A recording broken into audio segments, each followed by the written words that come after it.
Picture चालू करो बे। बात तो ठीक है अखिलेश प्रताप सिंह जी की कांग्रेस को ये ध्यान रखना चाहिए कि जहां जहां उसकी सरकारें रहीं, राजस्थान में, छत्तीसगढ़ में, और अभी हालिया मामला तेलंगाना में सामने आया है जहां अडानी साहब सीएम साहब से मिलने के लिए पहुंचे। अच्छा, तो कम से कम एक है तो सेफ है कि ये पोस्टर तो रिलीज ना करते और फिर शरद पवार साहब की बात, उनका बयान याद दिला रही है शाजिया। तो ये तो नहीं चला, मुझे लगता है तो फ्लॉप हो जाएगा। और फिर बीजेपी ने इसके जवाब में कह भी दिया कि एक है रहेंगे तो सेफ रहेंगे और राहुल गांधी फेक रहेंगे। मैं तुम्हें अभी समझाता हूं। चलिए शुरू करते हैं। देखिए, अब देश को बताने की आवश्यकता नहीं है कि मोदी जी किसके लिए काम करते हैं, बीजेपी किसके लिए काम करती है। पिछले 10-10.5 सालों से मालिक तो इनका एक ही है, अडानी। बात तो सही है।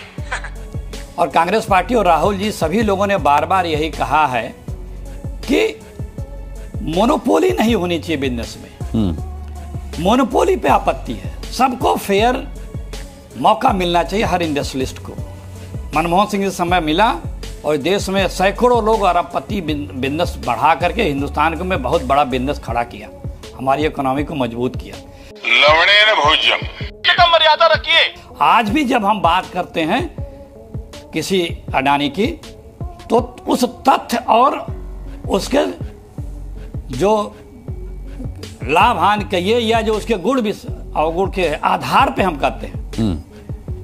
धारावाही प्रोजेक्ट का जिक्र किया, या जहां जहां अडानी जी को क्या चाहिए, झारखंड हो, छत्तीसगढ़ हो, पूरा देश हो, सब अडानी जी को समर्पित है। अरे देवा, ये गड़बड़ है बाबा। हिंदुस्तान को अडानिस्तान नहीं बनने देना है।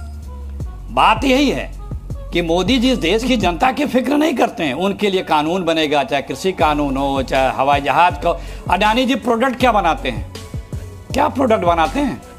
हिंदुस्तान का हर संपदा, हर सरकारी संपदा उनको समर्पित कर दी गई। क्या बात है सर, क्या बात है सर, क्या बात, ये बात है।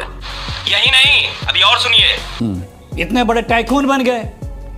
पहले होता क्या था, देखिए गांव में कहावत थी, टाटा हुए, बाटा हुए, बिरला हुए।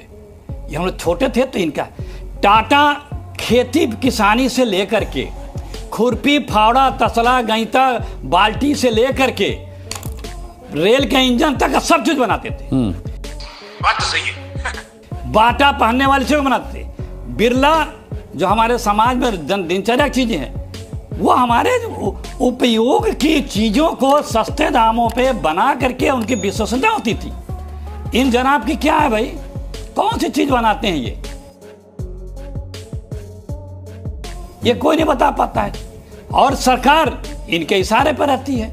पूरा इसमें बार बार इस चीज को कहने का आवश्यकता भी नहीं है कि अडानी जी की आगे साहब जो है सरेंडर बहादुर रहते हैं।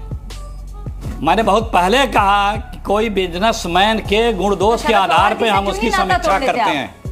अरे भाई, तो शरद पवार चुप साली, बकवास करती है हरामखोर। क्यों नहीं कहते हैं बात, हमसे क्यों बता रहे हैं? तो भाई ये तरीका नहीं है। बीच में नहीं किया, मैंने आपको डिस्टर्ब नहीं किया। आपने नहीं, तरीका नहीं कि आप, अरे आप इनको बोलिए, आपने डिस्टर्ब नहीं किया। नहीं, आपको बोलने दूंगा अखिलेश जी, आप बोलते रहिए। आप शरद, मैं शाजिया में पूछ लेता हूं। देखिए, शाजिया इल्मी कह रही हैं अखिलेश जी कि ये बात जो आप शाजिया को सुना रहे हैं, ये आप अपनी सहयोगी एनसीपी को क्यों नहीं बताते? अबे साले, देखिए आप लोग जब कुतर्क करते हैं तो थोड़ा सा, ये कुतर्क नहीं है, ये कुतर्क नहीं है। आप खारिज कर दीजिए कि अडानी साहब की मुलाकात नहीं हुई है, तेलंगाना सीएम से अडानी की मुलाकात नहीं हुई, आप खारिज कर दीजिए। इसमें कुतर्क क्या है? अरे सुन तो लीजिए। हाँ, सुनाइए। आपने अब सुनाई नहीं पा रहे हैं। ये तो पूछा नहीं मुलाकात हुई कि नहीं हुई, सुनाई नहीं पा रहे। मुलाकात आप पहुंच नहीं पा रहे। सुन लीजिए, बोल रहे हैं। आप इधर उधर घूम रहे हैं, शाजिया सुन लीजिए। रहे हैं आप, ये बौखला चुके हैं बीजेपी, ये नहीं बता पा रहे हैं आप। बीजेपी के लोग बौखला चुके हैं। इतना छोटा पहले कभी नहीं हुआ होगा। तुम चुल्लू भर पानी में जाके डूब के आ जाओ। तेलंगाना की सरकार ने सरेंडर नहीं किया है अडानी के आगे। वहां पे पूरा प्रदेश उनको नहीं सौंपा है। अच्छा, वहां पे उनके लिए मोनोपोली के लिए कोई ऐसा कानून नहीं बनाया है। बिजनेस करें, बिजनेस करने से किसी ने नहीं रोका उनको। यहाँ पे कौन सा कानून बना है? वो बिजनेस करें, कॉम्पिटिटिव बिजनेस करें, कॉम्पिटिटिव बिजनेस करें। यहाँ पे तो हर चीज के लिए उनके लिए कानून में परिवर्तन कर दिया गया। एयरपोर्ट मोनोपोली नहीं होगी, नियम था, बदल दिया गया। पोर्ट नियम बदल दिए गए। हर जगह नियम। कृषि कानून किसके लिए बना था?